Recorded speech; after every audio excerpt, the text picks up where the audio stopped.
সূরা কসসের যে সুসংবাদটা এটা আপনাদেরকে শোনাতে চাই।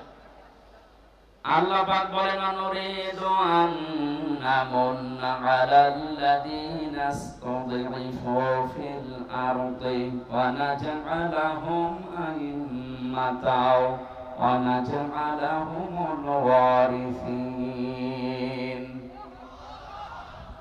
এই পৃথিবীর ময়দানে ফেরাউন চেয়েছিল যতগুলো দল আছে কাউকে কিছু বলবো না, শুধুমাত্র মুসা আলাইহিস সালামের যে অনুসারী যে দল, এই দলকে আমি ধ্বংস করে দেব।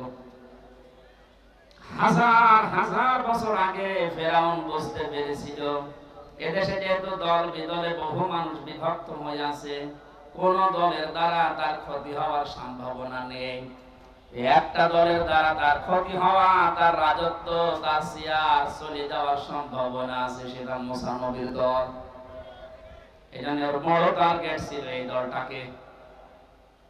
হাজার হাজার বছর পর 2009 সাল থেকে 24 সাল পর্যন্ত পৃথিবীতে লেডি ফেরাউন যারা এসেছে তার ভেতরে অন্যতম আমরা অনেককে পেয়েছি।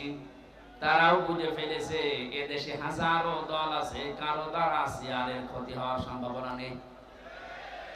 একটা দলের দ্বারা এদেশের সিয়ার নড়ে যাওয়ার সম্ভাবনা আছে। সে দলের ভেতরে আমরা 4টা জিনিস পেয়েছি। কোন দল যদি কেউ গঠন করে, সূরা আলে ইমরানের ভেতরে 4টা বিষয় আল্লাহ জানিয়েছেন। 104 নাম্বার আয়াত। দল করতে আমরা জানি 4টা জিনিস লাগে। 1 নম্বরে নেতা লাগে। কি লাগে? নেতা ছাড়া দল হয়? কোরআনে কারিমের জন্য বিশ্ব নবীকে আল্লাহ হে নেতা এই শব্দ বলে ডাক দিয়েছেন। ইয়াসিন।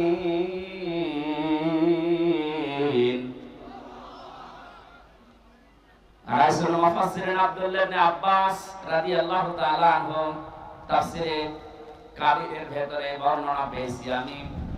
ইয়া মানে হে, সিন মানে সাজ্জেদ। সিন শব্দের তিনি 5টা ব্যাখ্যা দিয়েছেন। রাসূল মুফাসসিরিন নবীজির আপন চাচাতো ভাই আব্দুল্লাহ ইবনে আব্বাস তিনি বলেন সিন মানে সাজ্জেদুল আলামিন, সিন মানে সাজ্জেদুল বাশার, সিন মানে সাজ্জেদুল কাওনাইন, সিন মানে সাজ্জেদুল আম্বিয়া, সিন মানে সাজ্জেদুল মুরসালিন। আলামিন দিলেন কেন? শুধুমাত্র এই জগতে না, যত জগৎ আল্লাহ বানিয়েছে, যত গ্রহ উপগ্রহ আছে, যেখানে আপনি বাস করেন না কেন, আপনাকে মুহাম্মদুর রাসূলুল্লাহকে নেতা মানা লাগবে। যে নেতা এই শব্দটা শুনলে অনেকে রাজনীতি মনে করে।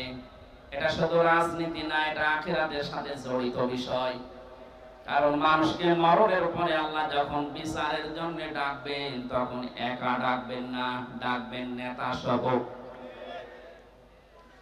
ইয়াউমা নাদউ কুল্লা উনাসিন বিইমামিহিম। সূরা বানী ইসরাঈলের 72 নম্বর আয়াতের প্রথম অংশে আছে আল্লাহ পাক বলেন কিয়ামতে প্রতিটি মানুষকে আমি আল্লাহ আমার সামনে বিচার করার জন্য ডাকবো তার নেতার সাথে।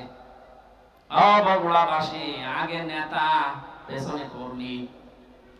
আপনার বিবেকে কি বলে বলেন তো?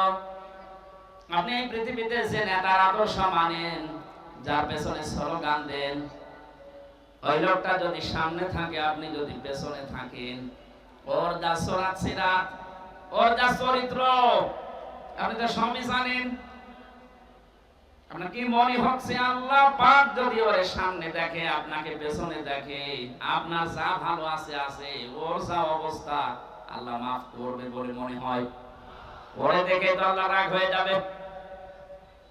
অনেকে মনে করে যে আমি তো নামাজ পড়ি, রোজা রাখি, আমার দাড়ি আছে, পাগড়ি আছে, জুব্বা আছে, আমি নবীর মিলাদ পড়ি, হজ করে আসলাম, আমার বউ পর্দায় থাকে, এরপর আল্লাহ জাহান্নামে দেবে। কেন দেবে একটু শোনেন। সূরা আরাফ 8 নাম্বার পারার 20 নাম্বার পৃষ্ঠার 3 নাম্বার লাইনের 83 নাম্বার আয়াতে আছে ফাআনজাইনাহু ওয়া আহলাহু ইল্লা মারাতা কানাত মিনাল গাবিরিন। আল্লাহ পাক বলেন দুইজন ফেরেশতাকে আমি পাঠিয়ে দিলাম হযরত হুদ আলাইহিস সালামের জামানায়। দুইজনকে লূত আলাইহিস সালামের জামানায় আসরের সময় পাঠিয়ে বললাম আপনার উম্মতদেরকে নিয়ে আপনি এখান থেকে চলে যান, মাগরিবের সময় আল্লাহর গজব এখানে নাযিল হবে, সবাইকে নিয়ে যাবেন, কিন্তু ইল্লা মারওয়াতা আপনার স্ত্রীকে নেবেন না। বগুড়াবাসী খুব খেয়াল করে মিলাম। প্রশ্ন আসতে পারে আমাদের যে হুদ লূত নবীর স্ত্রীর চরিত্র খারাপ ছিল না, পৃথিবীর কোন নবীর স্ত্রীর চরিত্র খারাপ ছিল না, কারণ কোন হারাম রক্তের ভেতরে আল্লাহ নবীদের রক্ত প্রবেশ করার নাই। কারণ প্রতিটি নবী এই পৃথিবীতে নেতা ছিলেন, নেতাদের চরিত্র যদি খারাপ হয়ে যায় পেছনে যারা আসবে ওদের চরিত্র আরো খারাপ হবে। কোন নবীর রক্ত আল্লাহ হারাম রক্তের ভেতরে প্রবেশ করার নাই। অথচ পৃথিবীতে আমরা অনেককে দেখি বিশ্ব নেতা বলে দাবি করে, অথচ জন্মে ঠিক নেই। আপনারা আবার এই দেশের মনে করেন না, অনেক দেশে আছে। তাদের জীবনীগুলো পড়লে দেখা যায় বাবা এক ধর্মের, মা আর এক ধর্মের, জন্মে ঠিক থাকে কি করে? নেতা হওয়ার জন্য যে আদর্শগুলো 7টা পেয়েছি আমি আয়াতের তাফসিরে। হযরত লূত নবী আলাইহিস সালামের যত কিছু ছিল সবকে আপনি নিতে পারবেন, কিন্তু স্ত্রীকে নেবেন না, যদিও তার চরিত্র খারাপ ছিল না। লূত নবীর স্ত্রীর চরিত্র ভালো ছিল, সে চরিত্রহীনা ছিল না, কিন্তু যখন আল্লাহ গজব দিলেন তার স্ত্রীকে আল্লাহ ধ্বংস করে জাহান্নামে দিয়ে দিলেন। আমি একটা দুইটা না, যতগুলো তাফসীর আমার জীবনে দেখেছি সব মুফাসসিরে আয়াতের ব্যাপারে একমত। আমি এটা প্রথমে বুঝছিলাম না, জেলখানা যাওয়ার পরে আপনাদের এই পাশের রংপুর বিশ্ব ইসলামী আন্দোলন বাংলাদেশ জামাত ইসলামের সহকারী সেক্রেটারি জেনারেল ছিলেন জনাব এটিএম আজহারুল ইসলাম।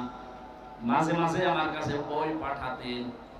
প্রোডাক্টিভ মুসলিম বলে একটা বই আছে, ওনার কাছে প্রায় 100 উপরে বই ছিল, কিন্তু হিন্দু কারারক্ষী এই কারণে ওনার কাছে বই থাকতে দিত না। বই যদি কাছে থাকতে না দেয় বাধ্য হয়ে যারা ইসলাম বোঝে, ইসলাম প্রচার করে এরকম মানুষের কাছে পাঠিয়ে দিত। আমার সাথে যেহেতু পরিচয় ছিল এই জন্য মাঝে মাঝে কারারক্ষীদেরকে বলতো হামসাকে বইগুলো দিয়ে আসো, যেন শেষ করে, করার পরে যেন বাইরে এগুলো প্রকাশ করে। তার ভেতরে এই তথ্যটা পেয়েছি আমি। লূত নবীর স্ত্রীর চরিত্র ভালো, সে চরিত্রহীনা ছিল না, তারপরও আল্লাহ তাকে ধ্বংস করে দিয়েছেন একটাই মাত্র কারণ। সব মুফাসসিররা জানিয়েছেন সে তলে তলে চরিত্রহীন লোকদেরকে সাপোর্ট করত। বগুড়াবাসী আপনি এখান থেকে কিছু নেবেন না, আপনার চরিত্র ভালো, আপনি নামাজ পড়েন, রোজা করেন, আপনার বউ পর্দায় থাকে, কিন্তু এমন মানুষকে আপনি সাপোর্ট করেন যার চরিত্র ভালো না, এরকম মানুষ দেশে নেই। লূত নবীর স্ত্রীকে যদি আল্লাহ চরিত্রহীনদের সাপোর্ট করার কারণে জাহান্নামে দেয়, আপনাকে দেবে না মানে? এখানে যার পেছনে থাকবেন খুব খেয়াল করে, এটা দুনিয়ার বিষয় হলে আল্লাহর কসম আমি বলতাম না, এটা সম্পর্ক আখিরাতের সাথে।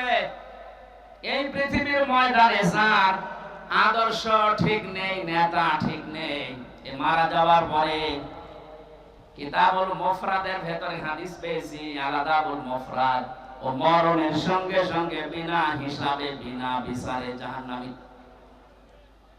আমি আপনাদেরকে বাঁচাতে এসেছি। এখন যদি আপনি বাঁচতে না চান, যান আপনার বিবেকের উপরে ছেড়ে দিলাম। আমি দেখতে পাচ্ছি কোরআনের চোখ লাগিয়ে যে আপনি জাহান্নামে যাচ্ছেন। আসেন, ফিরে আসেন, এখনো পশ্চিম দিকে সূর্য ওঠে নাই, এখনো পর্যন্ত তওবার দরজা বন্ধ হয়ে যায়নি। ফিরে আসেন, এটা দুনিয়ার বিষয় না। বগুড়াবাসী বহু ভালোবাসি আপনাদের, এটা দুনিয়ার বিষয় না, এটা আখিরাতের সাথে সম্পৃক্ত। আপনি ধরা খাচ্ছেন।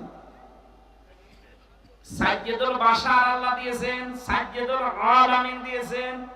যদি বলেন আমি বগুড়ায় না, আমি কুষ্টিয়ায় বাস করি, কুষ্টিয়া কি পৃথিবীর ভেতরে না? শুধুমাত্র এই 228টা রাষ্ট্র নিয়ে পৃথিবী গঠিত। এখান থেকে আরো যত গ্রহ আছে, কেউ যদি বলে আমি মঙ্গল গ্রহে বাস করি, ওইটা কার? কেউ যদি বলে চাঁদের দেশে বাস করি, ওইটা কার? ওখানেও আপনাকে নবীকে নেতা মানা লাগবে। ইয়াতানাজ্জালুল আমরু বাইনাহুন্না, প্রত্যেকটি জায়গায় আল্লাহর বিধিবিধান নাজিল হচ্ছে ওই সৃষ্টি দেখে দেখে। কেউ যদি বিজ্ঞান মঙ্গল গ্রহে নিয়ে যে বলে আমি এখানে বাস করব, আমি আর পৃথিবীতে যাব না, আপনাকে ওখানে যতদিন বসবাস করবেন বিশ্ব নবীকে আদর্শ নেতা মানা লাগবে, মাস্ট বি। না মানলে আপনি জাহান্নামে। দল করতে প্রথমেই নেতা লাগে। আমাদের যে নেতা আমরা পেয়েছি পৃথিবীর শ্রেষ্ঠ নেতা, এর চাইতে বড় নেতা দুনিয়ায় আছে আর? আমরা যাব চরিত্রে। 2 নম্বরে লাগে আমরা জানি সংগঠন। পৃথিবীতে বহু সংগঠনের নাম আমরা পেয়েছি। বাংলাদেশ জামাতে ইসলামী এর ভেতরে যে শব্দগুলো দিয়ে গঠিত আপনি তাকান। অনেকে বলে মওদুদি বানিয়েছে, আরে শয়তান বানিয়েছে। যে আপনি লক্ষ্য করেন সাথে ইসলামী, ইসলামের দল, এর চাইতে আর সুন্দর জিনিস কি থাকে? এই শব্দটা নেওয়া কোরআনে কারীমের সূরা আলে ইমরানের 104 নম্বর আয়াতের প্রথম অংশ থেকে। ওয়ালতাকুম মিনকুম উম্মাতুন, এই যে শব্দ থেকে। 3 নম্বরের আগে আমরা দেখেছি প্রতীক লাগে। এই পৃথিবীর সর্বশ্রেষ্ঠ প্রতীক হচ্ছে দাড়িপাল্লা। আপনি বাংলাদেশের হাইকোর্টে যান, সুপ্রিম কোর্টে যান, দেখবেন একটা দাড়িপাল্লা টাঙানো আছে। কথা বলেন কেন টাঙিয়েছে সরকার? এ বাংলার 18 কোটি মানুষকে বোঝাতে চায় যে বাংলাদেশের বগুড়া জেলার ম্যাজিস্ট্রেট কোর্ট, জজ কোর্ট থেকে যদি তোমরা ন্যায় বিচার না পাও, হাইকোর্টেও যদি না পাও, সুপ্রিম কোর্টে এসে দেখো দাড়িপাল্লা টাঙানো আছে। এখানে পাল্লা একদিকে ঝুলে যাওয়া না, একেবারে সমান্তরাল। তার মানে সরকার বাংলার মানুষকে বোঝাতে চাচ্ছে যে এখানে আসলে ন্যায় বিচার পাওয়া যাবে। যে প্রতীক দিয়ে আমাদেরকে আপনি দেখাচ্ছেন যে এখানে ন্যায় বিচার কায়েম হয়, এই প্রতীকের মানুষগুলো যদি সত্যি সত্যি ওই জায়গায় যেতে পারে, ন্যায় বিচার কত প্রকার কি কি আপনি চোখে দেখতে পাবেন। বাংলাদেশ জামাত ইসলামীর কেন্দ্রীয় আমির, আমার তো মনে হয় আমার চোখে দেখা, আমি জেলখানায় ওনার সাথে যতদিন ছিলাম আমি দেখেছি তার ঈমান, তার আমল, তার আখলাক, এমনকি তার যে তাওয়াক্কুল আল্লাহর উপরে, যে ইখলাস নিয়ে তিনি কাজ করেন, এটা জীবিত ওলি একজন। মানুষটা ঘোষণা দিয়েছে বাংলাদেশে অনেকেই মেয়েদেরকে বোঝাচ্ছে, জুজুর ভয় দেখায় যে ইসলাম যদি ক্ষমতায় যায় তোমাদেরকে ঘরবন্দি করে ফেলবে। ঘোষণা দিয়েছে ইসলাম যদি সত্যিই বাংলার ক্ষমতায় যায়, মেয়েরা এমন কথা বলতে বাধ্য হবে যে কিয়ামত পর্যন্ত ইসলাম বাংলাদেশে থাক। আপনি একটু দিয়ে দেখেন না কেন? প্রতীক যখন টাঙানো দেখে বলছেন যে না এটা ন্যায় বিচারের প্রতীক, এই প্রতীক যদি সামনে আসে আপনি এই হাতের কাজ করবেন তো? বলেন, এটা তো রাজনীতি। এটা যদি রাজনীতি মনে করেন, এইটাই রাজনীতি। এর বাইরে রাজনীতি করা জায়েজ নেই। কারণ এর বাইরে আপনি এই দাড়িপাল্লার বাইরে যত রাজনীতি 53 বছরে দেখলেন না, দাড়িপাল্লার বাইরে আমরা যা দেখলাম, দেখতে পেয়েছি অধিকাংশ গুলোই দুর্নীতিতে ভরা। গত কয়েকদিন আগে বাংলার এক নাস্তিক অধ্যাপক আনিসুর রহমান আল্লাহকে বিশ্বাস করে না, কিন্তু এই দেশের দাড়িপাল্লাওয়ালা মানুষগুলোকে দেখে সে ঘোষণা দিয়েছে 5টা বছর যদি এদের হাতে এ দেশের ক্ষমতা তুলে দেওয়া যায়, দেশ থেকে দুর্নীতি ছাঁটিয়ে বিদায় করবে। নাস্তিক হয়ে বুঝলো, আর আপনি এখন উল্টাপাল্টা ধারণা করেন। 4 নম্বরে লাগে আমরা দেখেছি শুধু অফিস একটা লাগে। আমাদের যে অফিস আছে এই পৃথিবীতে, আমাদের অফিসের নাম হচ্ছে মসজিদ। আমাদের অফিসের নাম কি? দুঃখজনক হলো সত্য, 5 তারিখ আগস্টের পর থেকে আজকের এই 15 তারিখ, এক মাস কয়েকদিনের ভেতরে বগুড়া না হলেও বাংলার বহু জেলাতে আমরা দেখতে পাচ্ছি অনেকে এখন মসজিদে আল্লাহর কোরআনের কথা, তাফসীরের কথা বলতে নিষেধ করছে। 15.5 বছরে এত বড় বড় জালেমরা পর্যন্ত সাহস পায়নি যে মসজিদে আল্লাহর কথা বলা যাবে না, কিন্তু এই 1 মাসে 8-9 দিনে আমরা দেখতে পেলাম। খুব দুঃখ লাগছে এদের আচরণ দেখে।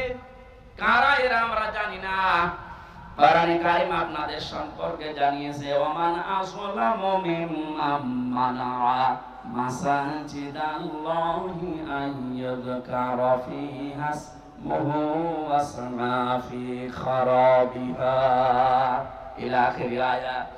সূরা বাকারা প্রথম নাম্বার পারা ১৭ নাম্বার পৃষ্ঠা ৪ নাম্বার লাইনের ১১৪ নাম্বার আয়াতের প্রথম অংশে আছে তাফসীরে ফি জিলালিল কোরআনে মুফাসসির সাইয়্যিদ কুতুব রাহমাতুল্লাহ আলাইহি ব্যাখ্যা করতে গিয়ে লিখেছেন আল্লাহ তাআলা বলেন এই পৃথিবীতে বড় জালেম যদি দেখতে চাও আমি আল্লাহর দৃষ্টিতে সবচাইতে বড় জালেম ওই লোকটা যে লোকটা আল্লাহর ঘর মসজিদে তার কথা তার আলোচনা তার কোরআনের কথা বলতে নিষেধ করে বাধা দেয়।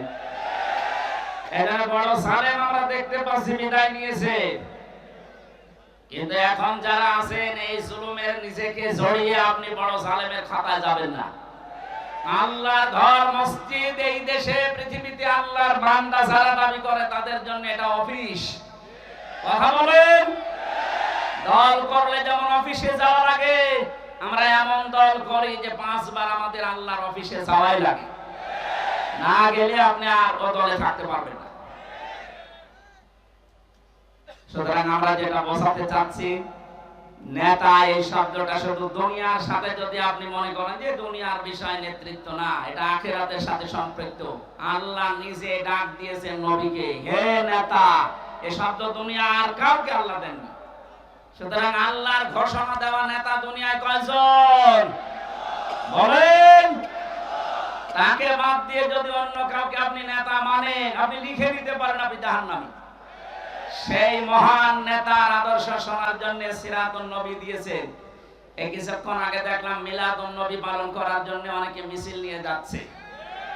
আমি মিলাদুন নবীর বিরুদ্ধে না, কিন্তু শুধু মিলাদ নিয়ে কেউ যদি আনন্দে থাকেন, নবীর সিরাত আর আদর্শ আপনার কাছে যদি মুখ্য না হয়, আপনিও নবীর চাচা আবু তালেব আর আবু লাহাবের মতো জাহান্নামে যাবেন। নবীর চাচা আবু তালেব আবু লাহাব বিশ্ব নবীকে ভালোবেসেছে কম না। তারা নবীর মিলাদে খুশি ছিল। মিলাদ মানে জন্ম, মিলাদ মানে কি? এত বেশি খুশি হয়েছে আবু লাহাব নিজের 2 আঙ্গুল দিয়ে যে মহিলা এসেছিল সুয়াইয়া তাকে আযাদ করে দিয়েছে। যা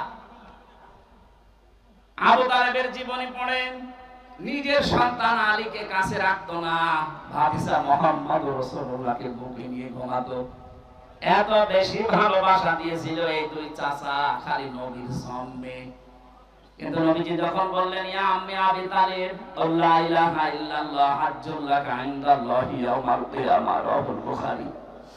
ও চাচা, জোরে বলা লাগবে না, শুধু আমার কানের কাছে মুখটা নিয়ে আসতে গিয়ে বলেন লা ইলাহা ইল্লাল্লাহ মুহাম্মাদুর রাসূলুল্লাহ বলার দরকার নেই, ওটা আমি নিজে জানি। আপনি শুধু আল্লাহর একাত্মবাদের ঘোষণাটা দিয়ে যান, জোরেও বলবেন আমার কানের কাছে মুখ নিয়ে একটু আমাকে শোনান, আমি সাক্ষী থাকি কিয়ামতের দিন আপনাকে আমি আল্লাহর কাছে ঝগড়া করে জান্নাতে দিয়ে দেব।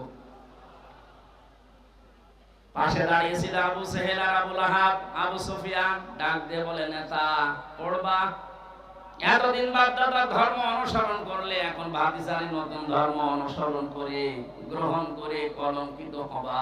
মানুষ তোমাকে কাপুরুষ বলবে, ভীরু বলবে, বদনাম হবে তোমার। আবু তালেব ওই দিন বলেছিল মুহাম্মদ ভাতিজা আমার, আমি তোমাকে ভালোবাসি, তোমার জন্মের পর থেকে আমি খুশি, কিন্তু তোমার এই আদর্শটা আমি মানতে পারলাম না, তুমি আমাকে মাফ করে দিও। মাফ করার মালিক কি নবীজি না আল্লাহ? আরো জোরে বলেন। আমি সংক্ষেপ করছি এই কারণে 2জন চাচার জীবনী আমি পুরা পড়েছি। নবীর জন্মে এত খুশি যারা ছিল দেখলে নাকি বললাম, কিন্তু 2জনই জাহান্নামী। 2জনে কি বলেন বলেন? একজনের পায়ের নিচে শুধু একটু ফিতা লাগিয়ে দেবে জাহান্নামের, মাথার মগজ পর্যন্ত টকবক করে ফুটতেই থাকবে। আর আবু লাহাব জাহান্নামী, এটা আল্লাহ কোরআনে কারিমে সূরা লাহাব তার নামে নাযিল করে জানিয়েছেন সায়াসলা নারান যাতা লাহাব। বলেন নাউযুবিল্লাহ। বগুড়াবাসী সিস্টেম অপর পৃষ্ঠায় দেখুন আর দুইজন চাচার নাম আমরা জানি, একজন হযরতে আমির হামজা আর একজন হযরতে আব্বাস রাদিয়াল্লাহু তাআলা আনহুমা। এই দুইজন চাচা শুধু নবীর জন্মের সময় খুশি ছিল তা না, ওরা নবীর আদর্শ পেয়েও খুশি ছিল। একজন চাচা হযরতে আব্বাস নবীর আদর্শ পেয়ে খুশি, তার প্রমাণ তার মুখের কথা, মান সাকা তাকমাল ঈমান মা রাদিয়া বিল্লাহি রাব্বা ওয়া বিল ইসলামি দীনা ওয়া বি মুহাম্মাদির রাসূলিল্লাহ সাল্লাল্লাহু আলাইহি ওয়াসাল্লাম নাবিয়্যা ওয়া রাসূলা। রাহু মুসলিম। হযরতে আব্বাস বলেন, কেউ যদি ঈমানের স্বাদ পেতে চায় সে যেন আল্লাহকে রব পেয়ে খুশি থাকে, ইসলামকে জীবন ব্যবস্থা পেয়ে খুশি থাকে, আর মুহাম্মাদুর রাসূলুল্লাহকে নবী এবং রাসূল স্বীকার করে খুশি থাকে। তিনি যে রাসূলের আদর্শ পেয়ে খুশি ছিলেন এই কথাই তার প্রমাণ। আরেকজনের দিকে তাকান, হযরতে হামজা রাদিয়াল্লাহু তাআলা আনহু নবীদের আদর্শ মানতে গিয়ে নিজের শরীরকে উহুদের ময়দানে ৭০ টুকরা করেছেন, নবীর আদর্শ ছেড়ে দেননি। তার জীবনী পড়তে গিয়ে পেয়েছি হযরতে হামজাকে ওরা এত টুকরা করেছিল, লজ্জাস্থান পর্যন্ত কেটে বাঁধিয়ে দিয়েছে। শেষ পর্যন্ত বিভিন্ন জায়গায় পাহাড়ে লতা পাতা দিয়ে নবীজি তার লাশটা যখন ঢাকলেন, মাথা থেকে পা পর্যন্ত তার নিজের পাগড়ি দিয়ে ঢেকে দিলেন, পাহাড়ের লতা পাতা দিয়ে পায়ের শেষ অংশে ঢেকে দিলেন, ডাক দিয়ে বললেন, রব্বুল আলামিন, আমার এই চাচা হামজার উপরে আমি এ পর্যন্ত খুশি আছি, হে আমার মালিক, তোমাকে বলছে তুমি আমার চাচা হামজার উপরে খুশি হয়ে যাও। বগুড়াবাসী আগে দুইজন চাচাও তো আদর করেছে, মহব্বত দেখিয়েছে, ভালোবেসেছে, কিন্তু জন্মে কথা বলেন না কেন? ওই দুইজন চাচার শুধু মহব্বত ছিল, ভালোবাসা ছিল, আদর ছিল, জন্মে মিলাদে, কিন্তু আদর্শ মানতে তারা নারাজ। এই দুইজন চাচা জন্মেও খুশি, আদর্শ পেয়ে খুশি, তাদের জন্য নবীজির বক্তব্য দেখে, হে আমার মালিক, আমার চাচা হামজার উপরে আমি এ পর্যন্ত খুশি আছি, তোমাকে বলছি তুমি আমার মালিক হিসাবে আমার চাচার উপরে খুশি হয়ে যাও। নবীজি যদি কথা বলে কারো পক্ষে আল্লাহ খুশি না হয়ে পারবে? বুঝতে পারলাম এই চারজনের জীবনী পড়ে দুইজনে শুধু মিলাদ নিয়ে খুশি, জাহান্নামী, দুইজনে মিলাদেও খুশি, সিরাতেও খুশি, এজন্য দুইজনে জান্নাতি। আশা করছি আমার কথার অর্থ বুঝেছেন। এবার আসেন, কেন বিশ্ব নবী মুহাম্মদুর রাসূলুল্লাহকে এই পৃথিবীর ময়দানে আদর্শ হিসাবে মেনে নেওয়া লাগবে? আমি ২৭টা কারণ পেয়েছি কোরআন আর সিরাতের কিতাবে। একটা একটা করে যে কয়টা বলা যায় দেখে। রব্বুল আলামিন বলেন, লাকাদ কানা লাকুম ফি রাসূলিল্লাহি উসওয়াতুন হাসানাহ ইলা আখির আয়াত। অবশ্যই আমি তোমাদের জন্য মহত্তম আদর্শ লুকিয়ে রেখেছি আমার রাসূলের জীবনে। আমার এখানে দুইটা প্রশ্ন। আল্লাহ পাক বিশ্বনবী মুহাম্মদ রাসূলুল্লাহর নাম জানতেন না? কথা বলেন না কেন? ওনার নাম যে মুহাম্মদ, এই শব্দটা আল্লাহ জানতেন না? ফি রাসূলিল্লাহ দিলেন কেন? আমাদের আদর্শ মানা রাখবে মুহাম্মদ ইবনে আব্দুল্লাহকে না রাসূলুল্লাহকে। এবার আমার প্রশ্ন, উনি রাসূল হয়েছিলেন কি জন্মেই? বলেন। উনি পৃথিবীর সর্বপ্রথম নবী, শেষ নবী, এ কথা আমরাও মানি, কিন্তু ঘোষণা দেওয়া হিসাবে উনি কিন্তু ৪০ বছরই নবুয়ত পেয়ে ঘোষণা হয়েছে। কোরআন আরব জাহানে ৪০ বছরের আগ পর্যন্ত কেউ নাকি নবী বলতো না, বলতো মুহাম্মদ ইবনে আব্দুল্লাহ। বলেন। উনি রাসূলুল্লাহ হয়েছেন, নবী হয়েছেন কত বছর বয়সে? আরো জোরে। এর আগে পুরা আরব জাহানে ওনাকে নাম দিয়েছিল মুহাম্মদ ইবনে আব্দুল্লাহ আস-সাদিক আল-আমিন। আজ বাংলাদেশ সহ বিশ্বের বহু জায়গায় আমরা দেখতে পাচ্ছি অনেকে বলছে আমরা নবীওয়ালা কাজ করি। এই কথাটা প্রতারণা। আপনি করছেন নবীওয়ালা কাজ না, আপনি করছেন মুহাম্মদ ইবনে আব্দুল্লাহর কাজ। কারণ মুহাম্মদ ইবনে আব্দুল্লাহ 17 বছর বয়সে হিলফুল ফুজুল শান্তির সংঘ গঠন করার মাধ্যমে ভালো ভালো কাজের আঞ্জাম দিয়েছিলেন। কথা বলেন না? তিনি মানুষকে ভালো কথা শোনাতেন, ভালো কথা বলতেন, মানুষের বিপদে এগিয়ে যেতেন। এই কাজগুলো করেননি? সিরাজ ইবনে হিশাম দেখেন এই কাজগুলো তিনি করেছিলেন। কি বুঝলেন এখানে? আপনিও যে কাজগুলো করেন এগুলো কিন্তু মুহাম্মদ ইবনে আব্দুল্লাহর কাজ। আর রাসূলুল্লাহর কাজ কি? তিনি যেই দিন রাসূল হচ্ছেন তার মানে 40 বছর বয়সে, ওই দিনই জিবরাইল তাকে বলেছিল ইকরা। তিনি বলেছিলেন মা নবী কারি, আমি পড়তে পারি না।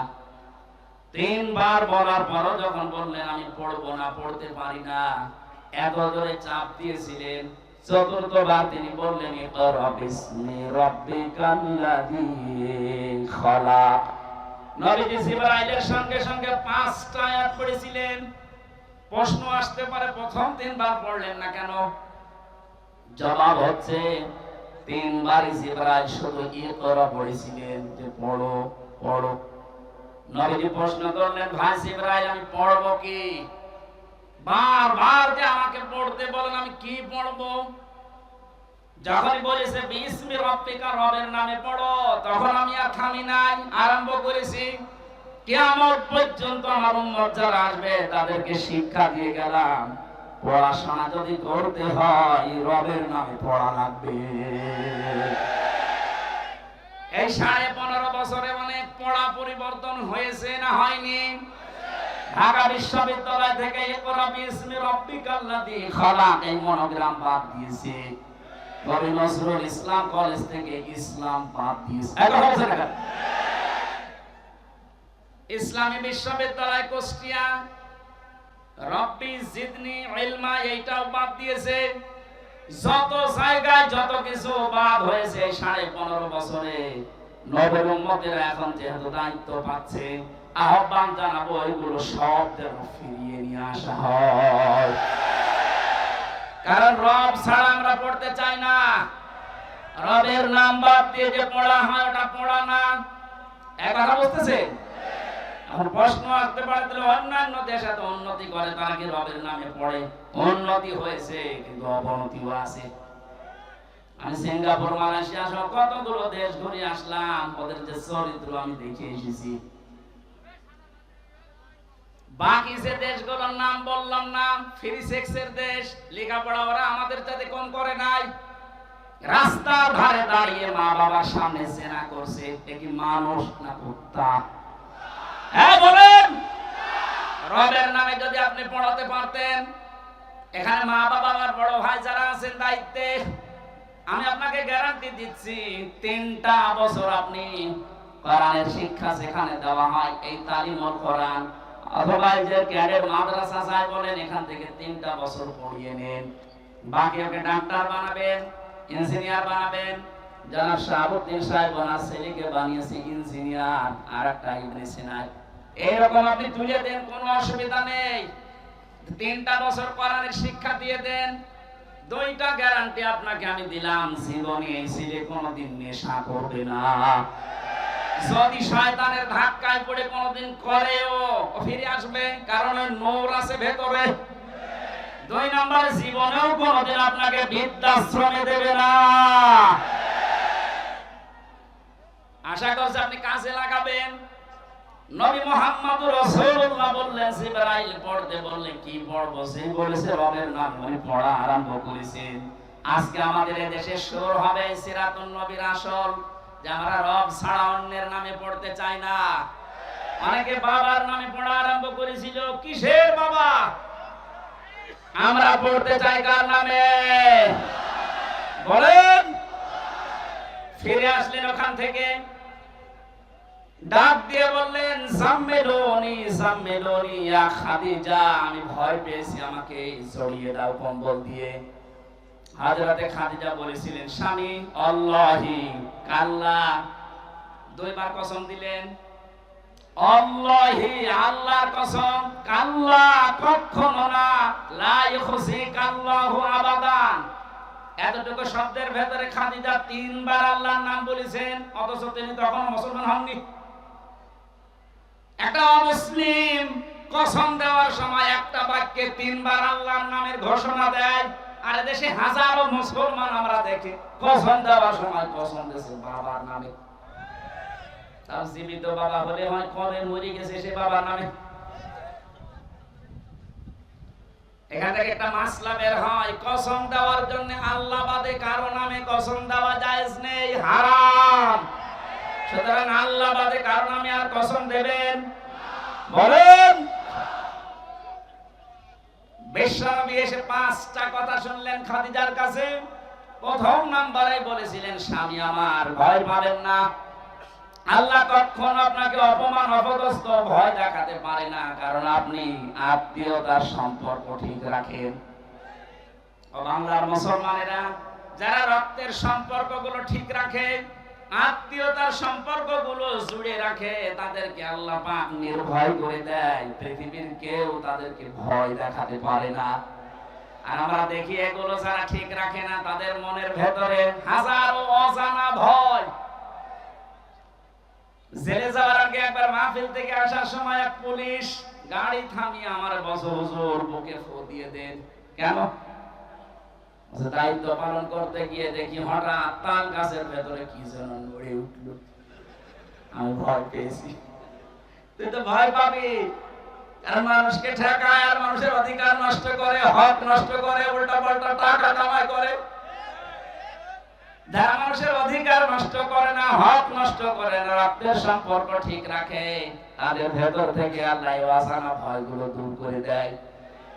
মেয়েরা যারা এসেছেন, সম্মানিত মা বোনেরা, হাদিস বলছে, কোন মেয়ের যদি চায় যে আমার স্বামী বেশি দিন বেশি থাক, আমার স্বামীর হায়াত বেড়ে যাক, তার সম্পদ বেড়ে যাক, তার সম্মান বেড়ে যাক, সে যেন স্বামীকে বারবার তাকিদ দেয়, স্বামী তুমি যা করো করো, কিন্তু সম্পর্কগুলো ঠিক রাখো। তোমার মায়ের সাথে, বাবার সাথে, বোনের সাথে, ভাইয়ের সাথে, ফুফুর সাথে, চাচার সাথে আমারগুলো যদি নাও করো, অন্তত এইগুলো সম্পর্ক ঠিক রাখো।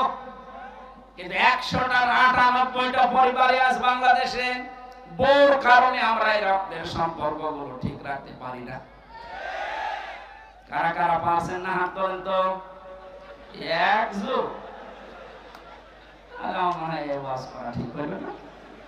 ঠিক আছে, বাকি গুলো আমরা তো অন্তত ভালো আছি, আমাদের পরিবারের সমস্যা নেই, আলহামদুলিল্লাহ। বগুড়া মা বোনেরা আমাদেরকে ধন্যবাদ। এই একটা লোক একটু সমস্যা আছে, ওরা বের করে দেবে না, আমি শুধু হাসির জন্য বলি না, আমি কিন্তু বাস্তব বলছি। হাজারো পরিবারে আজ স্ত্রীর কারণে নিজের মা বাবার সাথে আমরা সম্পর্ক নষ্ট করে ফেলি। আমার বোনের সাথে সম্পর্ক আমার রক্তে, কিসের বলেন? এখন যে জল্লাদ আছে কেন্দ্রীয় কারাগারে, এর নাম আছে ইলিয়াস। এই লোকটা ফাঁসি হয়েছে বউ মারার কারণে, বউ হত্যা করেছে, এই কারণে ফাঁসি, এখনো যাবজ্জীবনে আছে। এখন 22 বছর জেল খাটা লাগবে, এখন ফাঁসি দেয় মানুষকে। ও একদিন এসে বলছিল, হামজা ভাই আমার জীবনের এই কাহিনী। 17 বছর ছিল সৌদি আরবে, বিয়ে করার পর 35 না 36 বছর বয়সে বিয়ে করেছে। কয়েক বছর যেতেই বউর সাথে আর মার সাথে কোনো মিল নেই। আমি আমার বোনকে কিছু দিলেই বউ মন খারাপ করে, মাকে কিছু দিলেই মন খারাপ করে। শেষ পর্যন্ত কি করবো, ওরে আমি একটু সতর্ক করার জন্য একটা থাপ্পড় দিয়েছিলাম, এক থাপ্পড়েও ছাতা মরে গেছে। এখন আমার এই যে জেল, 22টা বছর জেলে থাকা লাগবে। 30 বছর জেল হয়েছিল, আমি কাজকর্ম করি, এই কারণে আমার 22 বছর। তো বলেন, একটা লোক ওইদিকে গেল 34-35 বছর, এদিকে 22 বছর, ওর জীবনে আর কি থাকবে বের হলে? ওকে খুব বড় অপরাধ করে গিয়েছে ছেলে। এই পারিবারিক জীবনের একটা ঠুনকো বিষয় নিয়ে এখানে সম্মানিত মা বোনেরা যারা বিভিন্ন জায়গায় বসে শুনছেন, আপনি মনে করেন নামাজ পড়া, রোজা রাখা, কালো বোরকা পরে আমি বগুড়ায় ঘুরি, আমি জান্নাত যাব না? মানে জান্নাত আপনার কারণে আপনার স্বামী তার মা বাবার সাথে, তার বোনের সাথে, ভাইয়ের সাথে সম্পর্ক ঠিক রাখতে পারে না। আমি কি বেশি বলে ফেললাম? বগুড়ায় মনে হয় এখনো শুরু হয়নি, এগুলো কুষ্টিয়া চলছে। আশা করছি মা বোনেরা খাদিজার মতো আচরণ করবে। বললেন 5টা কথা, ওখান থেকে নিয়ে গেলেন, বলেন চলেন আমার ভাই ওয়ারাকা ইবনে নওফেল আছে, চাচাতো ভাই, ওরাকা ইবনে নওফল তাওরাতের ইনজিলের পণ্ডিত ছিলেন। তিনি নবীজির এই কথাগুলো শুনে বললেন, মুহাম্মদ সুসংবাদ, ওয়েলকাম তোমাকে, কারণ এর আগে মুসা নবী ঈসা নবীর কাছে এই ফেরেশতা এসেছিল। ভয় পাবেন না আপনি, কিন্তু আমার আশঙ্কা হচ্ছে আমি কিতাব পড়ে যেটা দেখতে পেয়েছি, আপনাকে আল্লাহ যেটা দিলেন, আপনি এখন নবী রাসূল। এই নবী রাসূল যারাই হয়েছিল, মুসা নবী, হযরত ঈসা নবী, তারা রাসূল ছিলেন, কিতাব পেয়েছিলেন, জিবরাইল এসেছিল। এজন্য এলাকার মানুষেরা তাকে এলাকায় থাকতে দেয়নি, হত্যা করার জন্য চেষ্টা চালিয়েছে। আপনার কপালে এটা আসবে, জাতির লোকেরা আপনাকে শেষ পর্যন্ত দেশ থেকে তাড়িয়ে দেবে। আমি যদি ওই সময় বেঁচে থাকি, আমি তোমাকে সাহায্য করব। ও বগুড়াবাসী যারা বলেন নবী ওরা কাজ করি, নবী তো নবী 40 বছর হওয়ার পরে কাজ শুরু করেছিলেন। কাজ শুরু করার পরে তার প্রথম ঘোষণা যে আপনি দেশে থাকতে পারবেন না। 82 বার নবীকে হত্যা করার জন্য টার্গেট নিয়েছিল ইহুদিরা। সুতরাং নবীওয়ালা কাজ এই পৃথিবীতে তারা করছে যারা 24 ঘন্টা নবীর মতো আতঙ্কে থাকে, আর যাদের কোনো চিন্তা নেই, দুশ্চিন্তা গফরতি করছে। এ মানুষগুলো নবীওয়ালা কাজ না, এদের মোহাম্মদ ইবনে আব্দুল্লাহর কাজ হচ্ছে। নবীওয়ালা কাজ করতে হলে অবশ্যই 40 থেকে 63 এই 23 বছর অনুসরণ করা লাগবে। কথা বলে না কেন? এবার আসেন কেন করা রাখবেন। 1 নাম্বার, বিশ্ব নবীকে উসওয়াতুন হাসানা, এই শব্দটা আল্লাহ এমনি দেয়নি, দুনিয়ার কারো নামের আগে পরে শব্দটা আপনি দেখবেন না। ইব্রাহিম নবীর নামের আগে পরে আছে, সেটা আলাদা বিষয়। কিন্তু মুহাম্মদ রাসূলুল্লাহকে দিয়েছেন আল্লাহ, আমি 27টা কারণ বলছি। 1 নম্বরে বিশ্ব নবী মুহাম্মদ রাসূলুল্লাহ জীবনী আমাদের কাছে পরিষ্কার, এই কারণেই তিনি একমাত্র আদর্শ। দুনিয়ায় যার অনুসরণ আপনি করেন, কেউ বুকে হাত দিয়ে বলতে পারবেন না যে দেশে বঙ্গবন্ধু, জিয়াউর রহমান, মতিয়ার রহমান নিজামী, চারমোনাই পীর, যারা ছয় দলে আছেন, কেউ গ্যারান্টি দিতে পারবেন না যে আমার নেতার চরিত্র 100% পরিষ্কার। পারবেন না। অথচ নবীজি নিজে জানিয়েছিলেন, আমার স্ত্রীরা, হে আমার সাথীরা, হে আমার সাহাবীরা, দিনের আলোতে রাতের আধারে আমার ভেতরে যা দোষটি দেখতে পাও সব খুলে খুলে মানুষকে বলে দাও।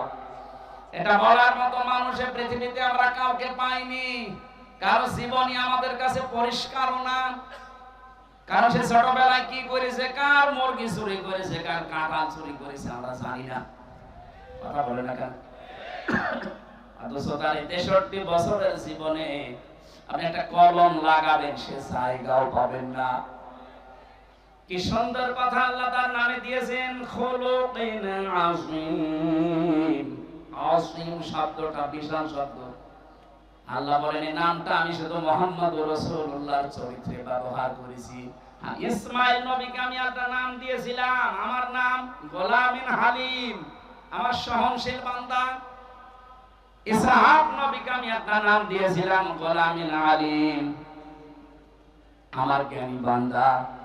মুহাম্মদ রাসূলুল্লাহকে যে নাম দিয়েছি, এটা খুলুকিন আযীম, আমার মহান চরিত্রের বান্দা।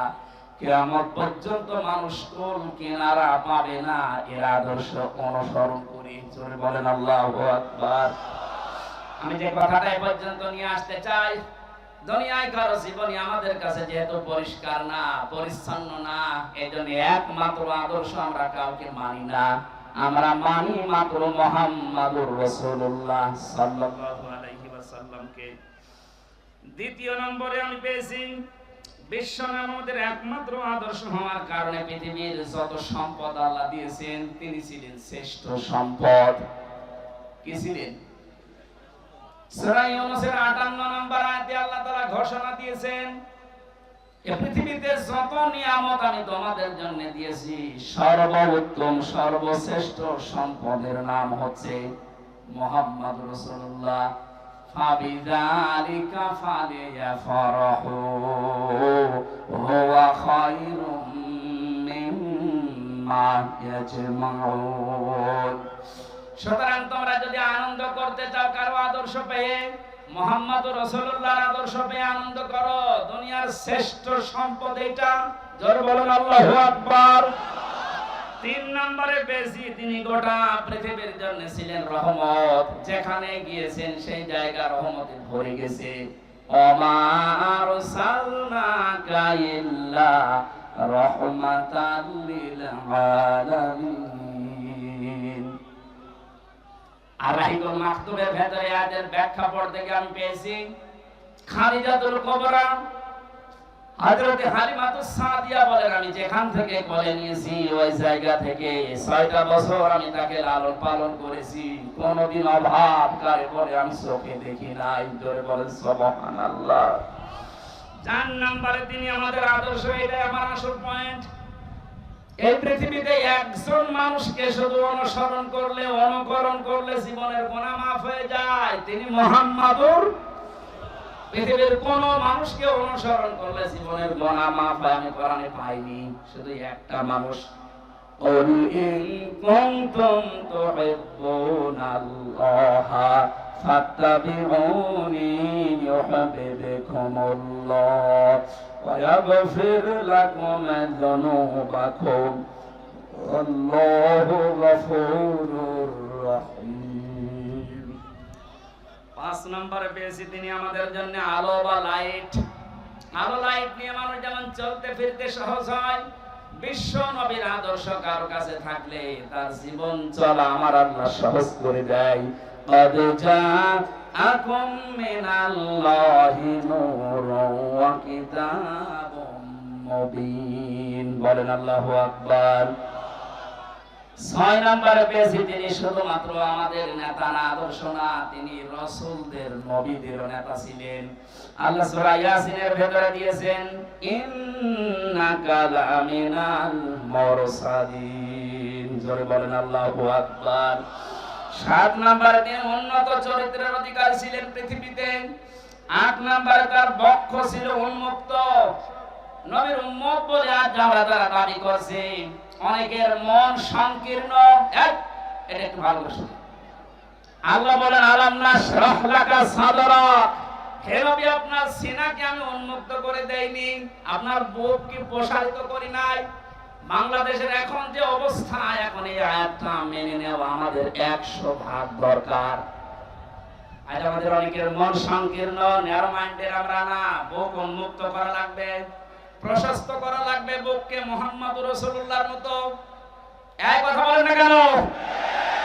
এত বড় বড় অপরাধীকে যদি আল্লাহর নবী maaf করে নিজের বুকের কাছে নিতে পারেন, যেটার আদর্শ ডাক্তার শফিকুর রহমান দেখাচ্ছে, তার মতো অত্যাচারিত নির্যাতনের শিকার তো আপনি হননি। তার ছেলে এখনো ছেলে, তার স্ত্রী অসুস্থ, তারপরে কঠিন উদার হয়ে সব ক্ষমা করে দিতে পারেন। আমাদের ছোটখাটো ভাইরা অনেকে ভুল করেছিল 15 বছরে, অনেক মানুষ তাদেরকে উল্টা পাল্টা নামে ডাকছে। আমার বিশ্ববিদ্যালয়ের বড় ভাই, এই নাটোরের সন্তান মাওলানা আব্দুল বারী রশিদি, আপনাদের বগুড়াতে এখন থাকে। ওনার জীবন চরিত্র নিয়ে অনেকে আমার কাছে মেসেজ পাঠায় যে উনি বাতিলের সাথে হাত মিলিয়ে এই কাজ করেছিল। আরে ভাই, বাস্তবতা, স্থান, কাল, পাত্র ভেদে কাজ করা লাগে। আমাদেরকে যারা দায়িত্ব দিয়েছিল জেলখানার ভেতরে, ওরা মানুষ নামে জানোয়ার ছিল। আমরা যদি ওই আচরণ ওই সময় করতাম তো দুনিয়ায় আর বের হতে পারতাম না, ওখানে মরা লাশ হয়ে বের হতাম। এদেশে বহু জায়গা এরকম ছিল যেখানে স্থান, কাল, পাত্র ভেদে বাস্তবতার নিরিখে মেশা লেগেছিল। বাড়ি ভাই যদি ভুল করেও থাকে, উনি আল্লাহর কাছে জবাব দেবেন। ওনাকে বুকে টানতে আপনার এত উল্টা পাল্টা ফতোয়া আসে কোত্থেকে? উনি বিশ্ববিদ্যালয়ের সাংস্কৃতিক সম্পাদক ছিলেন, ইসলামী ছাত্র শিবিরের। ওই পর্যায়ে না গেলে ওনার এমনি চেহারা দেখে দিয়েছিল। মানুষের মনের খবর যেহেতু আল্লাহ জানে, কি উদ্দেশ্যে কি করেছিল সেটা আল্লাহ জানে। উনি একটা মোনাজাত করেছিল, ওইটা নিয়ে আপনি ফতোয়াবাজি করেন, আপনার জীবনে ভুল নেই। এই জন্য কোন মানুষের ভেতরের অবস্থা যেহেতু জানেন না, উপরে কিছু দেখে আন্দাজে ধারণা করলে আপনার কবিরা গুনাহ হবে। আমি আশা করছি আপনার মুখ হবে উন্মুক্ত, আপনি রাসূলকে সিরাত শুনতে এসে তার আদর্শ মানার জন্য বসে আছেন, আর আপনার মন এখনো পর্যন্ত ন্যারো মাইন্ডের হয়ে বসে আছে। এখন যে অবস্থা চলছে, আমরা যদি সব একটা একটা করে মাইনাস করে দিই, এই যে 14 ভাগ মানুষ এই দেশে এখনো জালেম আছে, জালেমের উত্তরসূরি। কালকে আন্তর্জাতিক রিপোর্ট পেয়েছি একটা, এদেশের 28 জন মানুষ, 100 জনের 28 জন জাতীয়তাবাদী দল বিএনপি, যেটা নাম শুনি আমরা, এনাদেরকে সাপোর্ট করছে। জালেম যারা বিদায় নিয়েছে তাদেরকে 100 জনের 14 জন এখনো এই দেশে সাপোর্টার আছে। 100 জনের 58 জন ইসলামপন্থী মানুষ এই দেশে অলরেডি এখন তৈরি হয়ে গেছে। 1 মাস 8 দিনের যে অবস্থা দেখতে পাচ্ছি, আমার তো মনে হচ্ছে এই অবস্থা যদি চলতে থাকে 58 না 70 ভাগ হতে আর বেশি দিন দেরি হবে না ইনশাআল্লাহ। 53টা বছর বাবা চালিয়েছিল, চাচা চালিয়েছে, স্বামী চালিয়েছে, বউ চালিয়েছে, ভাবিও চালিয়েছে। শুধুমাত্র কোরআন দিয়ে দেশ চললে কেমন দেখা যায় এটা বাকি আছে। এটা এবার দেখার সময় এসেছে।